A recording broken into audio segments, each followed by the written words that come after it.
Dr. Vincent, the coordinator for history and political science, and an associate professor of history at the Tacoma Park Civil History campus.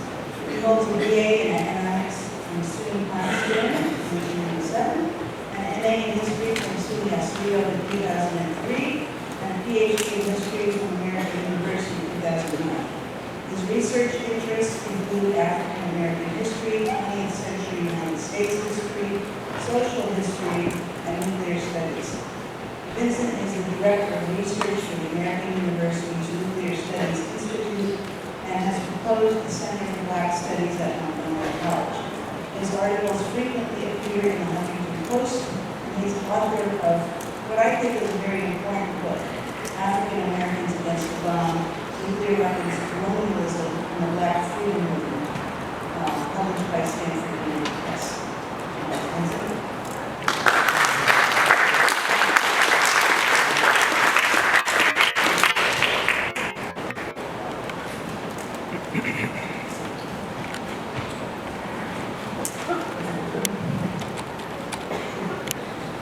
Thank you. Thanks for being here. It's nice to see everybody dry and our clothes all dry after yesterday. Thinking about what I want to talk about today and all the work that I do in DC, and at the same time, I wear multiple hats. So I'm directing a new Institute for Race and Justice at my school. I work with UCS, Peace Action, and so on and so forth. And one thing that always comes up is the word intersectionality. This is now become kind of a buzzword in a lot of these movements of how things are interrelated.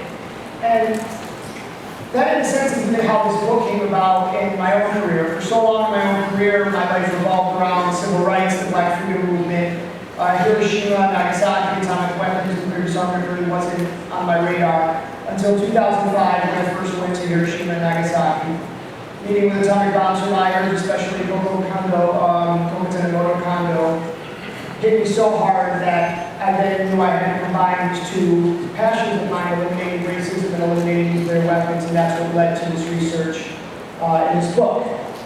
And I say that because the idea of intersectionality and movements being interrelated is not new. And this was especially the case in the Black community. When the atomic bomb was dropped in Hiroshima and then in Nagasaki, many in the Black community, of course nothing's monolithic, but many in the Black community immediately came out and connected the issue of nuclear weapons to their own struggle for freedom and equality, to race, to colonialism, to economics.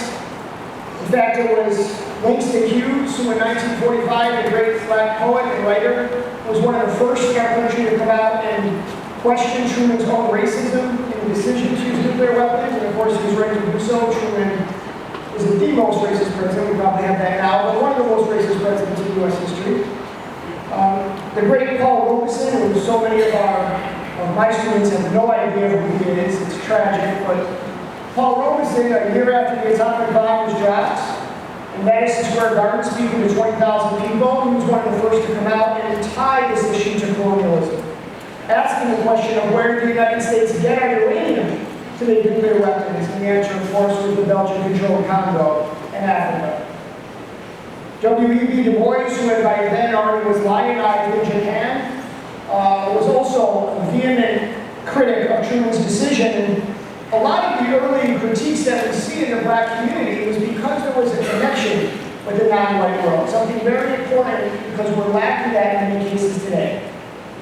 That in many of the Black community, they identified with the Japanese. They identified with non-white people around the world. Remember, it was the Japanese who came out publicly and said they were going to come to Ethiopia's aid when Mussolini said he was going to invade and the U.S. was going to do nothing.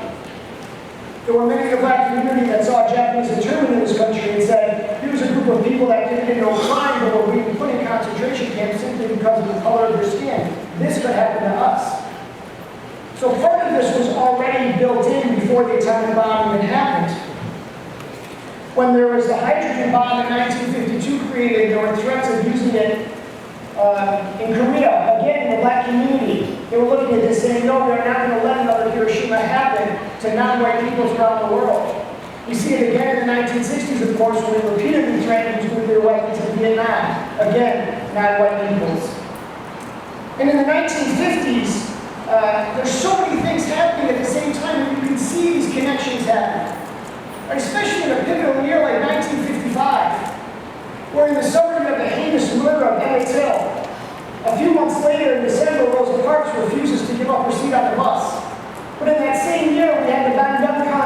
Indonesia, the first all-African-Asian conference.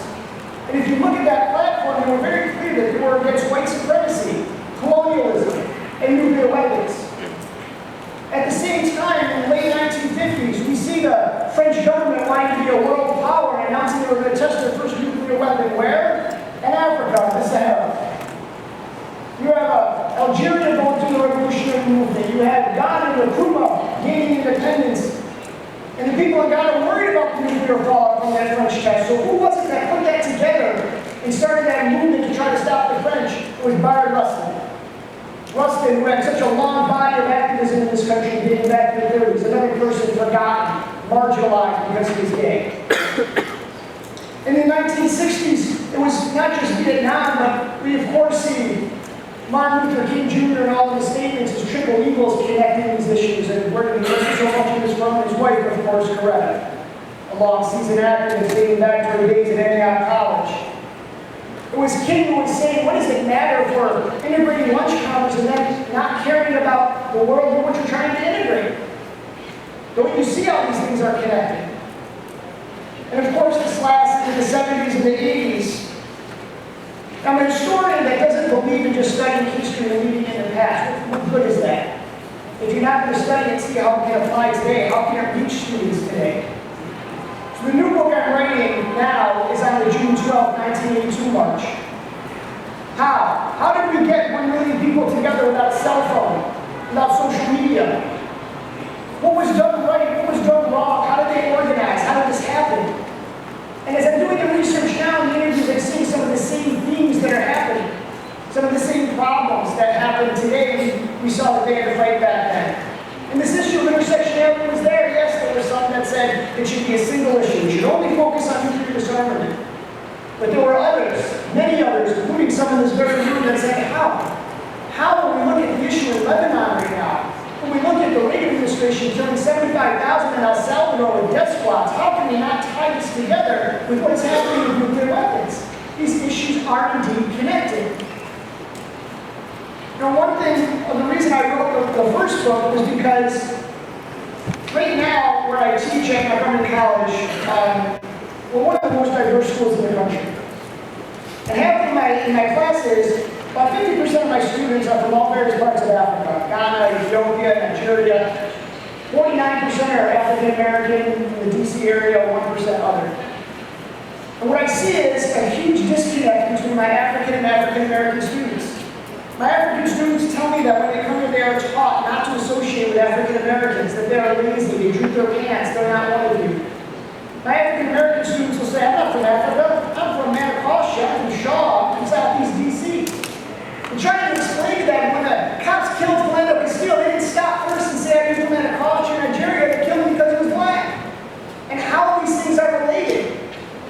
And we're starting to see that in certain aspects, right? We're starting to see now Black Lives Matter activists standing at Standing Rock. We're starting to see them stand with one another with Palestine or with Dreamers. But still nuclear disarmament isn't there. Still peace is not there. It's like the stepchild, the person left out of intersectionality. And why is that?